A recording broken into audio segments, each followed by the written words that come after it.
Alors, donc moi je suis Arnaud Billy, je dirige la société Doc Avenue, qui est une société à 100% du groupe CGDIM, qui est la start-up, ou tout au moins le laboratoire d'innovation du groupe CGDIM, qui est un groupe de 5000 personnes qui a 50 ans cette année, et qui avait justement besoin, pour accompagner l'évolution du parcours de soins et la digitalisation des services entre patients et médecins, qui avait besoin justement de créer une entité qui puisse avoir l'agilité, la flexibilité qui est requise en fin de compte sur un marché où tout va très très vite, mais qui en même temps puisse avoir les reins assez solides d'un grand groupe avec une structure financière profitable et stable, qui permettent justement d'endosser l'innovation, parce qu'on parle d'endosser l'innovation dans ces cas-là, et qui permettent effectivement de faire cette évolution et cette conduite du changement avec les professionnels de santé. Chronologiquement, il y a eu, je vous dirais, un avant mi-2018 et un après mi-2018.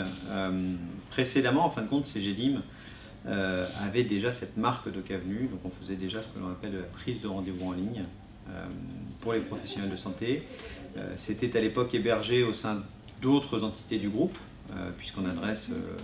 les professionnels de santé à bien des égards. On leur fournit notamment des logiciels de gestion de cabinet, les médecins, les pharmaciens, les paramédicaux, donc les infirmières, les sages-femmes, les kinés et encore d'autres spécialités paramédicales. Toujours dans le monde libéral. Donc on adressait déjà toutes ces populations-là et on leur fournissait aussi des services de prise de rendez-vous en ligne. Et il y a eu plusieurs facteurs en fin de compte en 2018, en mi-2018, qui nous ont amené en fin de compte à créer cette entité à part entière Doc Avenue, un peu from scratch, parce que j'ai démarré tout seul en juillet et on est aujourd'hui un peu plus de 100, avec en visibilité à peu près 150 d'ici la fin de l'année. Donc il y a eu un point fort et un temps fort en fin de compte qui ne vous a pas échappé à l'époque, c'est qu'en septembre 2018, l'avenant numéro 6 à la convention médicale a été publié et entériné, permettant justement, alors je ne veux pas employer de mauvais termes, mais d'universaliser un petit peu l'usage de la téléconsultation. Donc la téléconsultation devenait à ce moment-là remboursée par l'assurance maladie,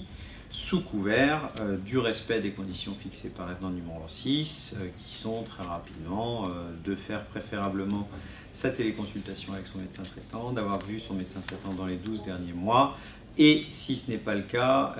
et si l'état de santé du patient le nécessite, on peut éventuellement proposer un autre médecin pour la téléconsultation, mais qui sera préférablement toujours un médecin de proximité, soit dans le SP, soit dans la maison de santé pluridisciplinaire, soit dans la communauté professionnelle